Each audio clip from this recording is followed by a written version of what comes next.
달 5월에 마음 가운데 하나님이 가정의 달을 만드셔서 갈라졌던 모든 것들을 회복시키시려고 우리 이 한국 땅에, 이 조선 땅에 가정의 달 5월, 그래서 어버이, 또 스승의 날, 또 어린이날, 오늘 부부의 날을 이렇게 주셨어요. 그래서 다음 주에는 우리가 다 나가서 같이 뛰어놀고 잔치를 좀 했으면 좋겠다 하는 차원에서 남선교회 주관으로 또 우리 여선교회가 식사봉사하고 해서 작은 소풍을 가려고 합니다.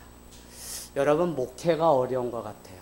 목회가 왜 어렵냐면 사실은 말씀을 잘 전하고 찬양을 잘하고 또 기도를 많이 하고 많은 일들이 있겠지만, 저는 목회를 한 단어로 말씀하면 누군가가 와서 생명이 깃들 수 있도록 그 사람의, 내가 만나는 성도의 마음의 온도를 일정하게 만드는 훈련이 바로 나의 훈련이라는 것입니다. 내가 기분이 좋거나 나쁘거나 염려가 있거나 근심이 있거나 그거와 상관없이 늘 내 마음의 온도를 일정하게 만들어 놔야만 누구든지 와서 이 안에 생명이 자라고 쉬었다 안식하고 갈 수 있는, 나 한 사람 때문에 교회가 갈라지고 어려울 수도 있는 것이 목회자의 책임이기 때문에, 여러분, 날씨만 온도가 있는 것이 아니라 우리 마음의 이 온도를 일정하게 유지하는 일이 목회 중에 가장 큰 훈련이라는 생각이 듭니다. 우리의 신앙도 똑같은 것 같아요. 하나님 앞에 내 마음의 온도를 늘 변함없이 지켜갈 수 있는 것.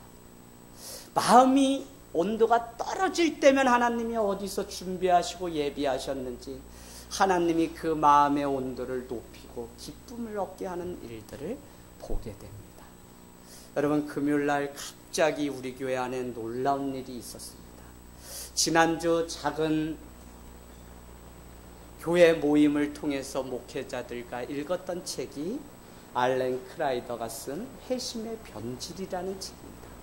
그래서 오늘날 때가 되면 그냥 그 절기에 따라 세례 받으십시오, 세례 받으십시오 해서 언젠가부터 이 교회가 회심을 생각하지 않고 그냥 프로그램에 의해서 회심을 말하는, 그렇게 변질된 회심의 종교가 되었다는 거예요. 근데 여러분, 그 사실 때문에 하늘땅교회는 느려도 천천히 가도 좋은데 각 사람이 주님을 정말 인격적으로 만나고 그들의 신앙의 고백을 따라 세례를 받고 직분을 받고 하나님의 일꾼이 되었으면, 그래서 지금 이렇게 달려가고 있습니다. 금요 오직 저녁 기도에 8시 반, 여러분, 또 우리 서로가 또 이 나라 이 민족, 아니 이 오산시를 위해서 뜨겁게 기도하는데 갑자기 어디서 못 본 아이가 등장을 했는데 그 이름은 전영신입니다. 전영신 한번 손들어 주세요. 네, 전영신. 영신이는 가정에서 교회가 시작할 때 우리 아들 용화와 축구를 차다가 점심이면 라면을 시컷 먹을 수 있다는 이유 때문에 집에서 시작하고 아파트에서 시작한 하늘땅교회 왔던 첫 성도입니다. 그래도 이 아이도 사춘기 과정을 거치고 막 이렇게 해서 저기 혼자 저 산으로도 가고 혼자 저기, 그래도 그때마다 늘 믿어주고 늘 우리 영신이에 대한 사모함이 그렇게 있었어요. 그런데 금요 오직 저녁 기도회를 하는데 가방을 메고 아주 당당하게 들어왔는데, 나 태어나서 처음 왔으면 보통 이렇게 쑥스럽거나 이런데 와서 딱 왔는데 제 마음에 이 묵은, 뭐라 그럴까요? 여러분, 마음도 체하는 거 아시죠? 제가 읽는 책 중에 마음도 체할 수 있습니다. 마음의 온도를 높이십시오 라고 하는 오늘 말씀 제목과 같은 책자를 지금 읽고 있는데, 그런 거예요. 마음이 따뜻해지는 거예요. 우리가 기다리면 하나님이 다 알아서 하시지, 내가 자꾸 내 기준으로 저 사람을 어떻게 하려고 하면 결국 어떻게 될까요? 마음의 온도를 아내가 빼앗기게 되고, 남편은 또 못마땅한 자녀 때문에 마음의 온도를 뺏기게 되고, 또 성도는 성도끼리 마음의 온도를, 또 목회자는 목회자끼리, 이렇게 마음의 온도를 빼앗기는 것을 봅니다. 여러분, 중세 유럽의 유명한 화가 하면 레오나르도 다빈치라고 하는 사람이 있습니다. 예수님의 최후의 만찬이라고 하는 성화를 그려서 우리는 많이 이미 보았습니다. 그런데 다빈치가 이 그림을 열심히 그리다 어느 날 찾아온 친구와 다툼이 생겨서 마음에 불편함이 생겼어요. 그래서 그림을 열심히 또 이어서 그리는데 거룩하신 예수님의 그 모습을 그릴 수가 없는 겁니다. 그래서 그는 하나님이 주시는 마음이라고 생각해서 빨리 달려가서 친구에게 내가 미안하다고 먼저 사과를 하는 일들이 있었습니다. 그랬더니 그 친구도 내가 미안하다고, 내가 잘못했다고 도리어 용서를 비는 일들이 있었다는 겁니다. 제가 오늘 설교를 준비하기 위해서 지난주에 이미 책도 읽고 제 나름대로 말씀을 보면서 준비하다 이 예화 하나를 딱 본 탓에 이번 주에 저도 역시 다퉜다가 용서하고 서로 사과하는 일들이 있었습니다. 비단 작은 예화지만 오늘 이 말씀을 통해, 이 예화를 통해, 그렇지, 내가 먼저 다가가면 저 사람도 마음의 문을 여는 수 있는데 라고 하는 사실을 여러분이 기억하게 되기를 원합니다. 빌리 그레함이라고 하는 목사님이 남긴 한 가지의 가장 유명한 말 중에 최고의 말은 이런 말이 있습니다. 마음을 고쳐야 세계가 바뀐다라는 말입니다. 우리 마음씨를 바꿔야만 내게 있는 이 세상이 달리 보일 수 있다는 것입니다. 그래서 마음을 고쳐야 세계가 달리 보인다고 하는 그 목사님의 유명한 말, 저는 100% 공감하고 요즘 제 마음 가운데 와서 꽂힌 말이기도 합니다. 여러분, 오늘 우리가 읽은 이 고린도후서 말씀은 고린도 교회는 사도 바울이 직접 세웠던 교회입니다. 가장 큰 고린도 지방에 고린도 양식이, 건축 양식에 있을 정도로 아주 무역이 성행했던 곳입니다. 그러나 그 탓으로 인해서 이미 1세기에 성적으로 문란하고 근친상간이 있는가 하면 계파 문제가 생기고 신앙이 좋다고 하는 사람들이 모였음에도 불구하고 은사 문제가 그 안에 생겨서 더 이상 교회가 교회다움을 잃어버린 것을 우리는 잘 알고 있습니다. 오늘 그와 같은 문제 속에서 사도 바울은 이 공동체, 교회의 회복과 가정의 회복이 다른 데 있는 것이 아니라 마음의 문제가 있다고 하는 사실을 우리에게 가르쳐 주려고 오늘 3절 읽은 말씀을 통해 우리에게 전해주고 있습니다. 여러분, 11절 말씀을 같이 읽겠습니다. 시작. 고린도인들이여, 너희를 향하여 우리의 입이 열리고 우리의 마음이 넓어졌으니. 아멘. 여러분, 바울은 마음이 굳게 닫힌 고린도 교인들을 향하여 첫 번째는 열린 마음으로 살 것을 우리에게 가르쳐 줬어요. 저는 제가 고향이 시골 사람이다 보니까 한번 무슨 문제로 원수 맺으면 시골 사람들은 품앗이도 하고 그 집 갔다 이 집 갔다 서로 해야 되는데도 말을 안 해요. 심지어는 밭을 매면 고랑이라 그러잖아요. 그걸 한 줄씩 맡아서 이렇게 가는데 말을 안 해요. 오히려 피해서 그 다음 고랑으로 가고 이래요. 그래서 30년 40년 원수같이 사는 사람들이 얼마나 많은지 몰라요. 근데 여러분, 그게 그냥 어느 마을의 이야기가 아니라 이렇게 가정 안에서 부부가 살아가는 일이 있는가 하면 자녀와 부모 간의 사이가 이렇게, 또 교회 안에 성도들끼리, 목회자와 또 성도들이 같이 살아가는 일들을 종종 보게 됩니다. 마음이 다친 일이야말로 얼마나 안타까운 일인지 모릅니다. 다친 마음은 다른 것이 아니라 사해와 같은 죽은 마음입니다. 물을 날마다 받아들이는 그 사해는 우리가 잘 아는 것처럼 흘러보내지 않기 때문에 죽은 바다다라고 해서 이스라엘의 사해라고 하는 바다가 있습니다. 우리도 누군가 우리를 향하여 마음을 흘러보내고 사랑을 보내고 용서를 보내고 용납을 보내는데 정작 아내가 남편이 우리가 서로 그 마음을 받아서 다시 보내는 것을 하지 않고 마음이 닫혀있게 되면 그것은 사회와 같이 죽은 삶을 살아가는 것이라는 겁니다. 그래서 여러분 우리가 늘 준비해야 되는 것이 무엇이냐면 우리의 마음의 온도를 일정하게 준비하는 일을 해야 됩니다. 생명이 살아갈 수 있는 온도가 있기 때문에 그렇습니다. 그것 때문에 말의 온도가 따뜻하게 유지되는 일이 너무나 중요해요. 말의 마음이 차가워지면 마음도 체하게 됩니다. 그러면 누군가는 그 마음을 듣고서 그 마음을 발견하고 마음의 빗장문을 치고 다시는 저 사람하고 말하지 않으면서 살아가는 일들이 얼마나 많냐고요. 여러분 우리 한국이 1위인 것이 자살률 1위, 교육열 1위, 또 하나가 뭐죠? 이혼율 1위라는 겁니다. 세계 OECD 10위 안에 드는 나라이면서도 이와 같이 안 좋은 것들은 다 있는 나라가 한국이라는 사실을 여러분이 아시게 되면 경제 발전으로 인해서 우리가 빨리 살아서 이만큼 이루었는데 그 대신 너무 중요한 것을 놓치고 잃어버렸는데 그게 뭐냐면 우리의 마음의 온도가 너무 차가워져서 관계들이 다 깨지고 말았다는 거예요.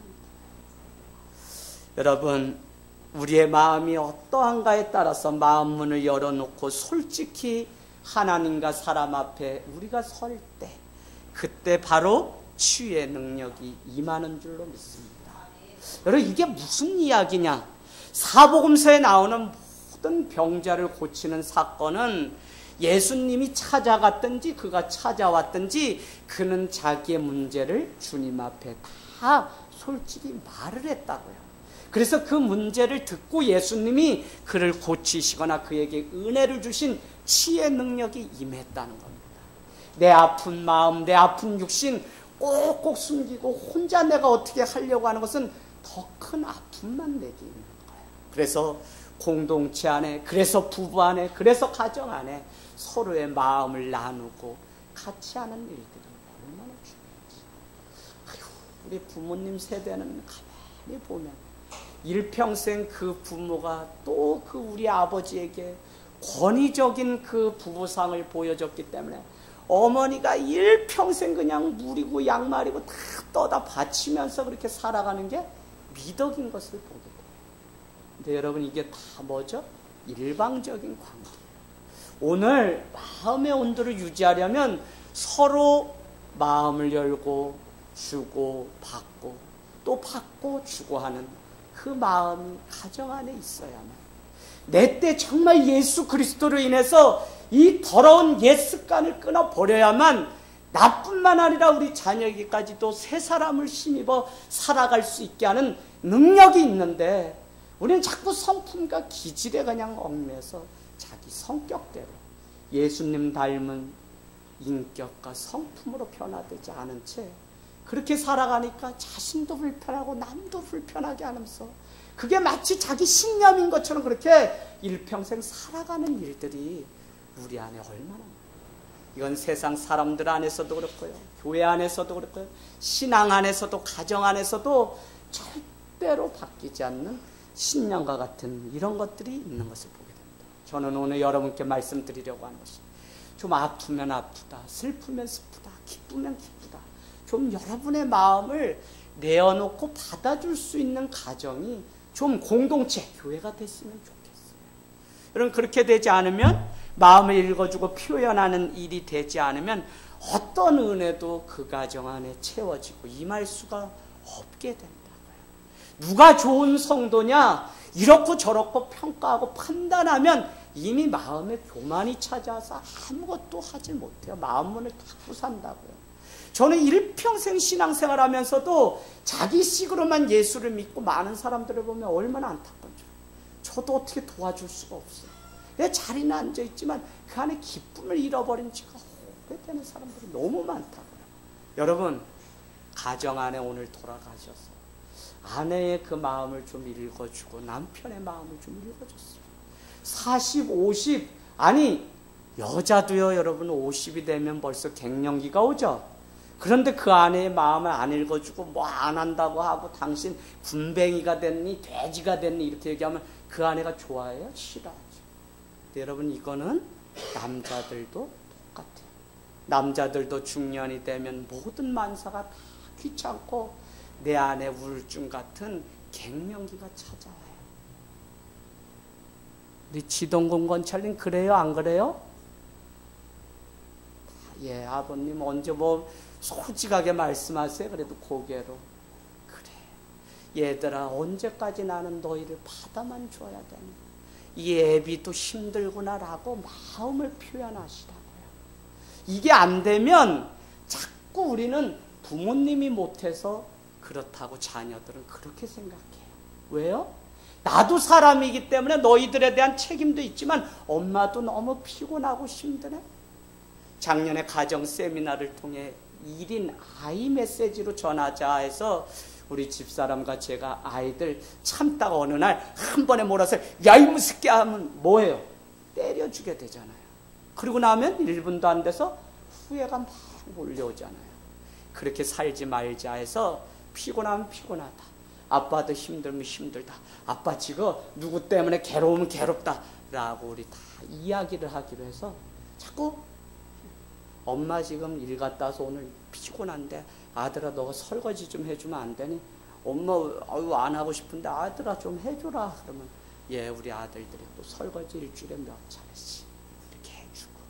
그러니까 무슨 이야기냐면 자꾸 내 마음에 표현해야만 우리의 마음의 온도가 일정하게 유지되는 거지.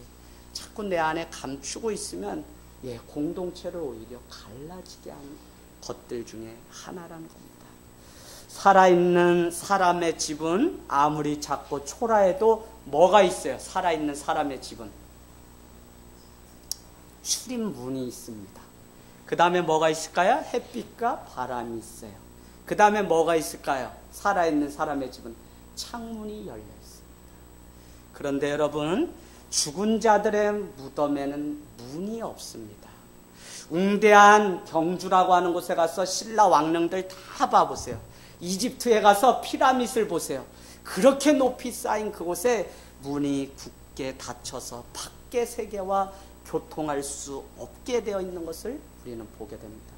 마찬가지로 마음의 문이 닫힌 사람은 스스로 어둠 속에 사는 것이고요. 하나님의 은혜를 스스로 자꾸 멀어지게 하는 일이라는 것입니다. 일생 한 번밖에 없는 우리의 삶인데 행복하게 은혜로운 삶을 살면 좋은데 너무나 우리는 자기의 삶을 마음을 불편하게 여기면서 그렇게 살아가는 것을 보게 됩니다. 여러분 태평양에 한 섬이 있는데 괌에 가면 요코이 동굴이라는 곳이 있습니다. 일본군 쇼이치 요코라고 하는 사람이 대나무 숲안에 전쟁 중에 동굴을 만들어서 전쟁이 다 끝났는데 그곳에서 몇 년을 살다 죽은 시체가 발견되었을까요? 나중에 가서 한번 찾아보세요.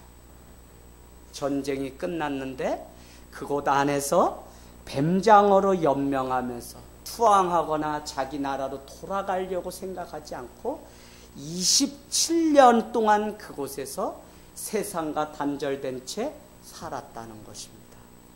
이 이야기는 무엇이냐면 어리석게도 자기 안에 두려운 마음에 문을 열지 않고 전쟁 중에 있던 일본 장군은 그곳에서 27년을 그렇게 살다 죽은 곳. 지금은 그곳이 관광지가 되었지만 그의 인생 한 번밖에 없는 일생이 비참하게 문을 닫아서 끝났던 곳이 바로 요코이 동굴이라는 곳입니다. 여러분 공동체를 세우신 하나님의 목적은 지난주에 우리가 이야기 나눴습니다. 하나됨이라고요. 에베소서 4장 3절 성령께서 매는 줄로 하나되게 하신 그것을 우리가 힘써 지키라고 했다. 그러면 우리가 이 하나됨을 지키는 것이 우리 공동체의 훈련인데 날마다 찾아오는 미움과 다툼을 우리는 스스로 내 마음의 거울을 봄으로 인해서 마음을 오늘 11절 말씀과 같이 넓히는 일을 해야 된다. 11절 끝에 보세요.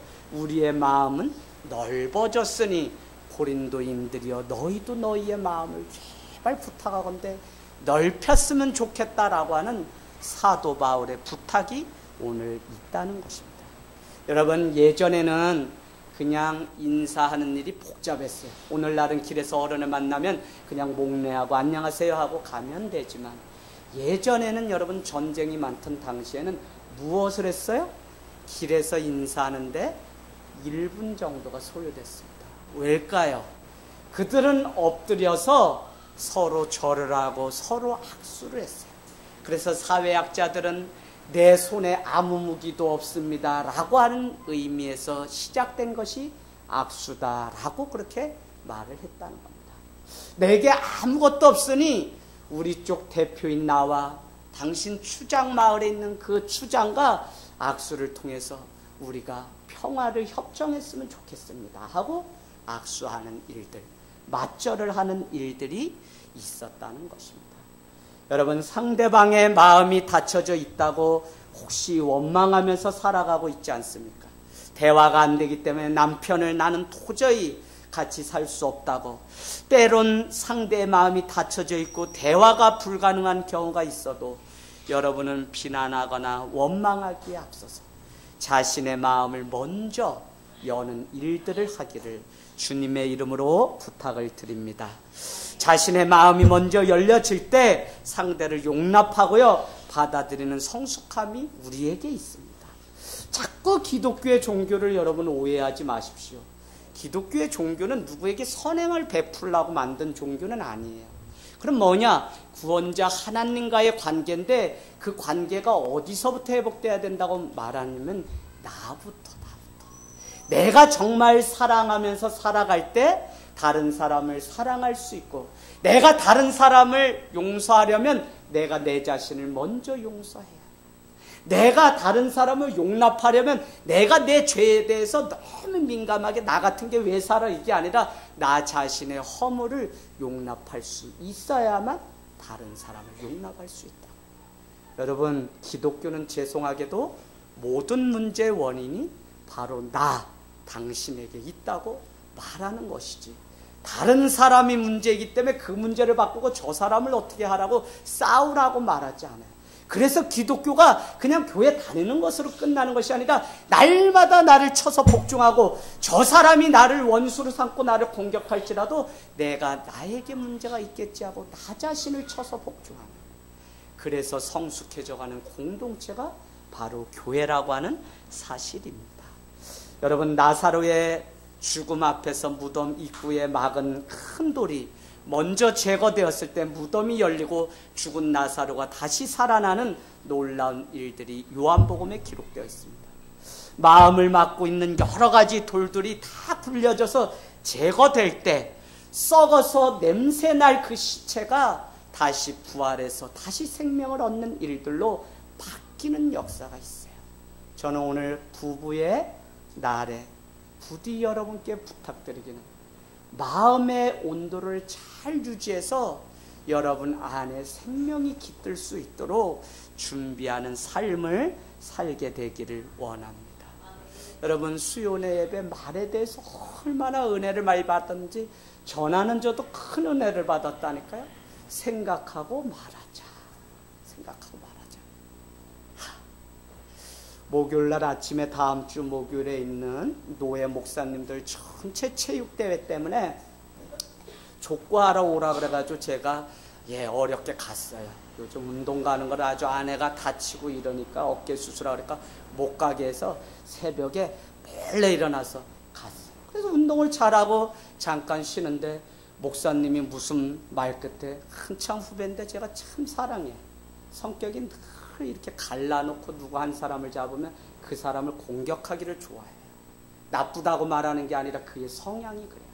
그래도 제가 늘 받아주고 10여 년 이상은 그렇게 그 성격을 알아서 다 했는데 제가 피곤했나 봐요. 근데 뭐에 제가 욱을 했냐면 형님 좀 생각하고 말해요. 이 말을 하는데 지난번 우리가 나눈 말씀을 성도들 그렇게 사십시오라고 했는데 제가 그 얘기를 들으니까 기분이 왕 나쁜 거예요. 더구나 내가 아우의 일 때문에 가고 싶어도 가지 못하는 속상함이 있다고 얘기하는데 형님 말하고 얘기하세요. 이번 주도 못 올 거죠. 그런데 제가 목사님도 선배님들도 있는데 야 이 사람아 라고 하면서 제가 목사님한테 야 이 사람아 화를 버럭 냈어요. 그랬더니 분위기가 샤요. 제가 여러분 저녁 기도에 얼마나 괴로운지 다 고백을 했어요. 그리고는 제가 하나님이 불편한 마음 주는 거 보니까 이건 하나님이 나에게 주시는 마음이다. 어떻게 해요? 억울해도 어떻게 해요? 제가 먼저 전화해서 아우 미안하게 됐네. 내가 괜히 또 노예 목사님들 밴드에 제가 죄송합니다. 제가 괜히 그냥 이렇게 그랬더니 다들 아유 그거 가지고 또 저에게 그랬던 우리 사랑하는 목사님도 형님 제가 형님 마음 몰라줘서 그래서 제가 잘못했어요. 먼저 사과를 해서 형님 감사해요. 저도 하고 싶었는데 하지 못하고 있었는데 형님 감사해요. 그래서 저희는 또 갈라졌다가 또 하나가 되는 일들이 있었다고요. 여러분 우리의 마음이 하루에 1000갈래 만갈래 갈라지죠. 뭐 좋았다 나빴다가 그죠? 남편도 아유 그냥 버릴까 말까 하다가 그죠? 또 저녁에 보면 아이고 일 갔다 오면 저 남편이 불쌍해 보여. 그렇게 불쌍해 보여.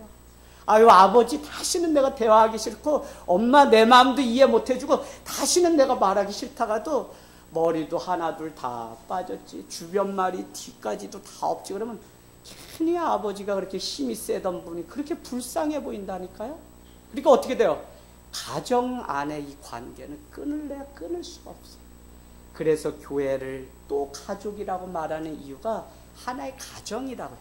그래서 내가 싫다고 가고 떠나고 이런 게 아니라 우리는 한 몸을 잃은 가족이라는 겁니다. 그래서 용서가 있고 그래서 사랑이 있고 내가 저 지연이 우리 안지연 저 녀석 내가 오면 아주 혼내야지 아주 하다가도 오면 어떻게 돼요? 먼저 앉게 되죠. 왜? 주님의 마음이 내 안에 있으니까 온도가 내가 일정하게 유지하고 있으니까. 그치 승준아? 잠이 달지 예배 시간에. 그래도 승준이 안아주고 또 사랑한다고. 다 뭐 때문에 그래요? 주님이 내 마음을 주관하면 우리는 이 마음의 온도가 빼앗기지 않게 그렇게 살아갈 수 있다는 겁니다. 여러분 12절 말씀 두 번째 같이 읽겠습니다. 시작. 너희가 우리 안에서 좁아진 것이 아니라 오직 너의 심에서 좁아진 것이라. 닫힌 마음을 열더라도 넓게 열지 못하면 좁은 마음으로 살게 됩니다. 좁은 마음도 어떻게 해요? 열긴 연 마음이에요. 열어놨는데 좁은 마음도 아무 역사가 일어나지 않습니다. 바울은 이런 좁은 마음의 사람들을 육신에 속한 사람들이라고 말하고요. 원망과 시비를 일삼고 별로 문제가 아닌데도 문제를 만들며 마음이 늘 편치 않게 살아가는 것은 좁은 마음 때문이라는 겁니다. 너희 심정이 좁아진 것이라고 하는 거기에 여러분 이렇게 한번 좀 표시해 놓으면 좋겠습니다. 좁아졌다고 하는 그 의미가 헬라어 언어로 무슨 의미냐? 마음이 비뚤어졌다는 거예요. 비뚤어지다라는 의미입니다. 여러분 그냥 같이 들어요. 똑같은 거 들어요. 아내가 들어요. 남편이 들어요. 그러나 부부 사이가 좋지 않으면 같은 말도 어떻게 들어요? 아이고 다르게 들어요. 아들인 제가 들어도 아버지 하시는 말씀이 그건 아닌데 어머니는 또 다르게 들어요. 어머니가 얘기하시는 게 좀 위한다고 하는 말인데 아버지는 괜히 그냥 이렇게 크게 소리를 또 버럭 지르게 돼요. 우리 집이 그런 게 아니라 모든 한국에 있는 가정이 그렇다. 여러분 다 뭐 때문에 그래요? 마음이 비뚤어져서 그래요. 비뚤어져서. 이 비뚤어졌다라고 하는 그 원어는 또 어디로 가면 있냐면 창세기 1장 3절에 흑암과 공허가 하나님의 신이 운행하기 전에 가득했다라고 할 때 공허가요 비뚤어졌다라고 하는 의미예요. 그러니까 하나님의 성령이 임하기 전까지는 창세기 1장 3절에 의하면 우리 마음은 어딘가 비뚤어졌다고요. 비뚤어진 시각으로 비뚤어지게 우리가 보려고 하는 습성이 우리 안에 있다고요.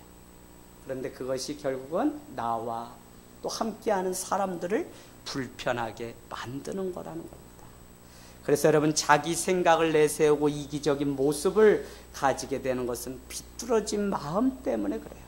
그래서 쉽게 비난할 것이 아니라 마음을 열고 더 넓혀서 내 안에 사랑을 전하는, 사랑은 다른 말로 뭐라 그랬죠? 생명이 생명되게 하는 게 사랑이라 그랬어요. 예수님의 십자가가 뭐냐면 사랑 때문인데, 그 사랑 뭐냐면 십자가에 내가 달려 돌아가심으로 인해서 어떻게 해요? 죄인된 많은 자들이 죽을 수밖에 없는데, 여러분 우리를 위해서 죽어. 그래서 우리가 십자가를 믿고 지금 살아가는 사람은 다 예수님의 마음, 다 누구요? 부모님의 마음으로 그 자녀를 위해서 내가 십자가를 지려고 하니까 피곤해도 일터로 아버지는 나가고 어머니는 아침 일찍 일어나 자녀들을 위해 빨래를 하고 밥을 짓는 거 아니겠습니까?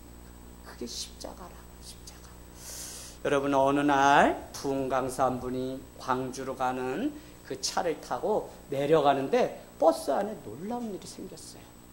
출발을 못하고 막 옥신각신 그 안에 막 다툼처럼 시끌시끌해요.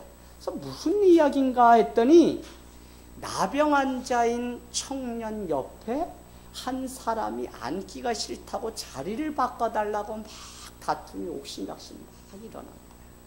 그것을 보고 이 목사님이 내키지는 않았지만 막 상처투성이고 진물이 나는 그 청년 옆에 가서 앉았어요. 그랬더니 이 나병 환자인 형제가 먹을 것을 목사님에게 하나 두 개를 전해줍니다. 그래서 목사님이 이거 못 먹겠는 거예요. 막 진물이. 근데 그냥 어떻게 해요? 그래도 먹어야지. 그래서 사랑으로 받아서 먹는데 이 나병 환자 형제가 이렇게 얘기하더랍니다. 목사님, 사실 저는 이 나병이, 나병 아시죠? 옛날 말로 뭐라 그러죠? 요즘으로는 한센병, 문둥병. 그래서 우리가 문둥이라고 막 이렇게 놀리고 그랬던 그 병. 성경에도 나오죠? 부정한 병입니다. 그렇게 성경에 나와요. 그런데 이 청년이 저는 다른 사람한테 옮기는 양성이 아니라 음성이니까 목사님 안심하셔도 됩니다. 그랬대요. 그래서 목사님이 막 마음의 회개를 가지고 그날 전라도 광주에 있는 그 한 교회에 가서 이제 부흥회를 인도하려고 딱 단위에 섰는데 그 앞에 찬양 인도가 특별 찬송이 있다 그래서 나와서 열심히 하는데 너무 은혜가 돼서 막 눈을 감고 막 찬양하다가 눈을 딱 떴는데 찬양을 하는 그 청년을 어디서 많이 본 청년 같은 거예요. 어디서 봤을 거예요? 버스에서 자기 옆에 나병 환자가 앉으니 난 도저히 앉을 수 없으니 바꿔달라고 막 소란을 피웠던 그 젊은 청년. 여러분, 이게 무슨 짜놓은 이야기가 아니라 제가 지금 읽고 있는 마음에도 온도가 있습니다라고 하는 글귀 안에 있는, 어쩌면 우리가 예수 믿고 말씀 한 절, 오늘 저기 뒤에 보세요. 저기 뒤에 인자가 온 것은 섬김을 받으려 함이 아니라 도리어 섬기려 하고 자기 목숨을 많은 사람의 대속물로 주려고 왔다. 이 말씀 한 절을 우리가 들었다면 그 말씀만으로도 한 주 살기에 충분한 말씀입니다. 왜요? 말씀대로 살기 위해서 내가 섬김을 받는 자리가 아니라 섬기는 자리에 내가 가려고 몸부림치지 않으면 안 된다고요. 여러분, 무슨 좋은 말씀 무슨 많이 알아야 우리가 예수님처럼 사는 삶이 아니라 오늘 내가 들었던 그 말씀, 하나님이 내게 주신 성령의 감동, 그것을 소멸치 않고 그 마음을 지키는 것이 오늘날 성도들이나 목회자가 지켜야 되는 마음이라. 그럼 오늘 무슨 말씀이에요? 그래, 마음의 온도를 유지하자. 그러려면 내 마음을 넓히고 그래, 넓혀야지. 여러분 좀 결단하고 오늘 돌아가셔서 한 주 여러분 저처럼 싸우지 마시고 즉각적으로 주님이 주시는 마음에 순종하고 사시기를 원합니다. 여러분, 진정한 성도는요, 입술로만 찬양을 잘하는 그게 아니다. 마음이 오늘 문제였던 이 청년처럼 좁은 마음은 돌짝밭 같고 가시떨기 같기 때문에 아무리 좋은 씨가 뿌려져도 자라질 않아요. 우리 신앙이 자라질 않는다. 그래서 여러분, 우리의 마음을 한번 점검해 보시고 그렇게 살아가기를 원합니다. 13절 마지막으로 읽고 마치겠습니다. 시작. 내가 자녀에게 말하듯 하노니 보답하는 양으로 너희도 마음을 넓히라. 어떻게 하라고요? 마음을 넓히라는 겁니다. 넓은 마음을 계속해서 또 넓혀가라고 오늘 11절, 12절, 13절이 말씀합니다. 여러분, 옹달샘에는 돌을 던지면 어떻게 해요? 그 파장 파문이 아유 크죠. 그런데 저 넓은 바다에는 돌을 우리가 아무리 던져도 아무 변화가 있지 않습니다. 무슨 이야기냐면 우리의 마음이 넓고 넓은 마음이 되면 세상이 뭐라고 하든, 내가 그렇게 싫어하는 사람이 나를 향해서 비난하고 원망할지라도 우리는 아무런 요동함이 없이 모든 것들을 사랑하고 모든 것을 받아줄 수 있다고요. 그게 바로 예수 그리스도의 십자가였습니다. 침을 뱉고 능욕하고 조롱하고 너가 정말 하나님의 아들이면 너나 살려보시지라고 조롱하는 그 죄인을 향해서도 대신 십자가를 지어주신 것이 바로 기독교의 신앙이라고요.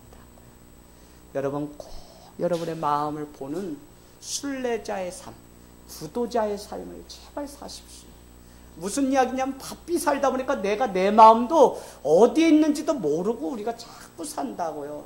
현대 크리스찬들이 회복해야 되는 게 뭐냐면 구도자적인 삶, 순례자의 삶, 이 영성 있는 삶을, 그러려면 우리 마음 안에 정말 예수님의 마음이 있는지 좁아진 마음으로 원망과 불평 가운데 내가 내 인생을 소비하고 빼앗기고 살고 있는지를 잘 보셔야 돼요. 그러지 않으면 우리는 작은 일에도 쉽게 무너지게 됩니다. 여러분, 기러기가 V자 모양으로 가는 이유는 공기의 저항을 덜 받기 위해서. 그래서 선두에 있는 이 기러기는 아주 가장 힘을 줘야 되기 때문에 힘이 든다는 거예요. 그러나 그들의 무리 안에도 서로 짐을 지는 공동체적인 정신이 있기 때문에 그들은 끊임없이 기러기들 여러분 보시면 깍깍하면서 계속 대화를 주고받는 것을 우리가 보게 됩니다. 여러분, 서로 간에 끊임없는 대화를 통해서 소통하고 있는 이 기러기처럼 우리의 가정과 공동체로 모인 이 교회가 끊임없이 넓은 마음으로 서로 달려간다면 주님이 원하시는 아름다운 일들을 이뤄가게 될 줄로 믿습니다. 크리스찬들은 믿음도 중요하고 기도도 능력 중요합니다. 그러나 어떤 마음을 가지고 신앙생활을 하느냐가 가장 중요하다는 사실을 여러분 놓치지 않기를 원합니다. 예수 그리스도의 심장은 넓게 열린 마음이고 큰 마음입니다. 그래서 여러분의 마음을 주님이 기뻐하시는 그 마음이 되기를 원하고요. 여러분 한번 찾아서 우리 읽겠습니다. 잠언서 4장 23절 찾아서 읽고 마치겠습니다. 잠언서 4장 23절. 네. 자, 같이 잠언서 4장 23절. 잠언서 4장 23절. 네, 같이 찾으셨나요? 여러분 일평생 이 말씀 아예 암송하시고요. 여러분의 마음을 지키는 중요한 구약 몇 페이지에 있나요? 915페이지. 예, 915페이지. 까만 건 글씨요, 하얀 건 종이요. 여러분 아무데나 펴놓으시면 안 돼요. 잠언서 915페이지입니다. 예, 천천히 찾으셔도 돼요. 그리고 오늘 가셔서 써놓으시고 한번 요 말씀 구절 암송하면 좋겠습니다. 시작. 모든 지킬 만한 것보다 내 마음을 지키라. 예, 생명이 어디서 난다고요? 예, 마음에서 난다는 겁니다. 그러니까 생명이 우리의 마음이 어떠냐에 따라서 예, 그 생명을 잃기도 하고 천국이 잃기도 하고 지옥 같은 삶을 사는 것도 우리 마음이라. 단학서원에서 우리 마음을 수련합시다 이런 게 아니라 우리 마음 안에 예수님의 마음을 심자고 제가 오늘 말씀을 전했습니다.